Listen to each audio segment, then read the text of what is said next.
चोर राजा गाय और बछड़े को लक्ष्मी जी से खरीद लिया।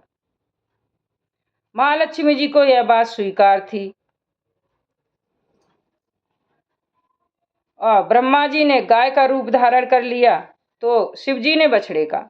लक्ष्मी जी ग्वालन का रूप धरकर इन गाय और बछड़ों को हाँकती हुई चोल देश की राजधानी चंद्रगिरी पहुंची।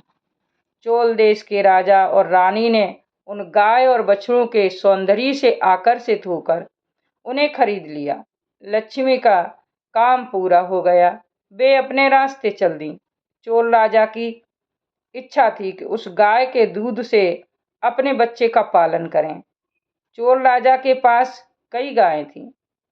उन्होंने अपने पशुपालकों को बुलाकर कहा, इस नई गाय का सावधानी से पालन करो और दूध दुहकर हमें ला दो। गोपालक उस गाय और बछड़े को भी दूसरी गायों के साथ शेषाचल पर्वत की ओर चरने के लिए ले जाया करने लगे। वह गाय दूसरी गायों के साथ घास न चरकर अकेले ही उस खकोडल के पास जाकर विष्णु जी को दूध देकर फिर लौट कर आ जाती और वह गाय घर में दूध नहीं दे रही थी। बोले विष्णु जी महाराज की जय, लक्ष्मी नारायण भगवान की जय। विष्णु का चोल राजा को शाप देना।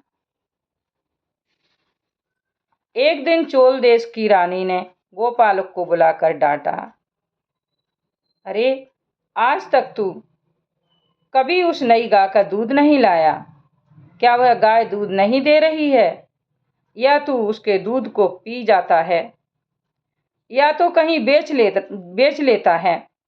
गोपालक भय से कांपते हुए बोला, माई जी मैं कुछ नहीं जानता, रोज शाम को दूसरी गायों के समान इस नई गाय के पास दूहने जाते हैं तो इसके थन सूखे रहते हैं, पता नहीं है क्या बात है। इन बातों को सुनकर महारानी को अत्यधिक क्रोध हुआ और कहा, अरे मूर्ख, गाय दूध न दे, उसके थन सूखे रहें, मैं इन बातों पर विश्वास नहीं करती। आज से अगर तुम दूध नहीं लाए तो कठोर दंड पाओगे।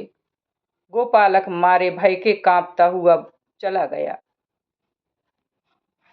उस दिन भी रोज की तरह गायें घास चरने के लिए शेषाद्र पर गईं, किंतु उस दिन गोपालक सावधानी से उन नई गाय को देखता रहा। रोज की तरह वह गाय अपने झुंड को छोड़कर उस खकोडल के पास गई और खकोडल पर खड़ी होकर अपने थनों से दूध बरसाने लगी। यह विचित्र बात देखकर गोपालक को क्रोध आया और वह गाय के पास जाकर उसे मारने के लिए अपनी कुल्हाड़ी उठाई, किंतु इतने दिनों से उपकार कर रही उस गाय को भगवान कैसे मार खाने देते। उस उपकार करने वाली गाय को बचाने के लिए विष्णु जी खकोडल से बाहर आए। उसी समय कुल्हाड़ी गाय की जगह विष्णु जी के सिर पर जा लगी। जोर की चोट लगी थी। भगवान का सिर फूट गया और रक्त की धाराएं फूट निकली। उस रक्त को देखकर गोपालक बेहोश हो गया। तब गाय पर्वत से उतरकर चोल राजा के दरबार में जाकर जोर जोर से रवाने लगी। उसकी आंखों से आंसू बरस रहे थे। उसके शरीर पर खून के धब्बे लगे थे। राजा को बड़ा आश्चर्य हुआ। उन्होंने अपने एक सेवक को बुलाकर कहा, रे इस गाय के साथ जाकर रक्तपात के कारण का पता लगा कर आ। राजा का सेवक गाय के साथ घटना स्थल पर पहुंचा। वहां खकोडल के पास रक्त की धाराओं की ओर मूर्छित गोपालक को देखा।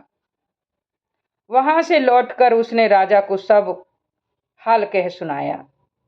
राजा को बड़ा आश्चर्य हुआ। वे तुरंत पर्वत पर चढ़कर खकोडल के पास पहुंचे। उनकी समझ में कुछ नहीं आया, गोपालक की मूर्छा का कारण क्या है, खकोडल में से रक्त क्यों निकल रहा है।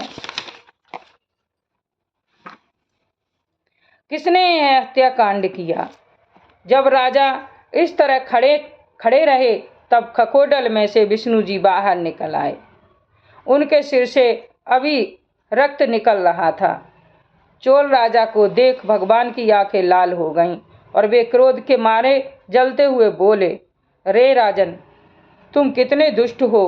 गोपालक की कुल्हाड़ी से मुझे मार डालना चाहते हो। दुष्ट सेवक के पाप का फल राजा को भोगना होता है। अब तुम पिशाच बन जाओ। ऐसा श्राप भगवान विष्णु ने चोल राजा को दिया। चोलराज स्वामी के पैरों पर गिर पड़ा और बड़े दुख से रोते हुए बोला, महानुभाव, इसमें मेरा कोई दोष नहीं है। मैंने गोपालक से कभी नहीं कहा था कि वह आप पर कुल्हाड़ी चलाए। मुझे यह भी मालूम नहीं था कि आप यहाँ बसेरा किए हुए हैं।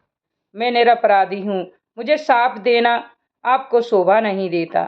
आप दया के समुद्र हैं, मेरी रक्षा कीजिए प्रभु। राजा की गिड़गिड़ाहट सुनकर स्वामी के मन में दया उपजी और उन्होंने कहा, हे राजा, मेरा शाप व्यर्थ नहीं जाएगा, लेकिन तुम इस देह को छोड़कर इसी चोल वंश में आकाश राज के नाम से जन्म लोगे और अपनी पुत्री पद्मावती का मेरे साथ विवाह कराओगे।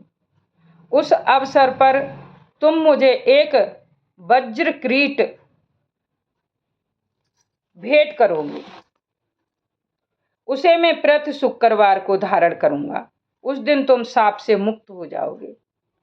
इतने में गोपालक की मूर्छा दूर हुई। वह उठकर खड़ा हुआ, पर वह आंखों से अंधा हो गया था। वह भी भगवान के पैरों पर गिर पड़ा और रक्षा की विनय की। भगवान ने उस पर भी दया उपजी। उन्होंने कहा, रे सुन, मैं कुछ समय के बाद इस पर्वत पर मूर्ति रूप धारण करूंगा। तब तक तू यहीं अंधा बनकर रहेगा और मेरे अवतार लेते ही तेरी आंखें आ जाएंगी। यह कहकर महाविष्णु वहां से चल पड़े। बोलिए विष्णु भगवान की जय। वेंकटेश्वर पुराण की जय। वेंकटेश्वर भगवान की जय। तिरुपति बालाजी महाराज की जय। अभी भगवान विष्णु चल पड़े। अब ये आगे की कथा कहाँ जाएंगे, दूसरे भाग में आएगी।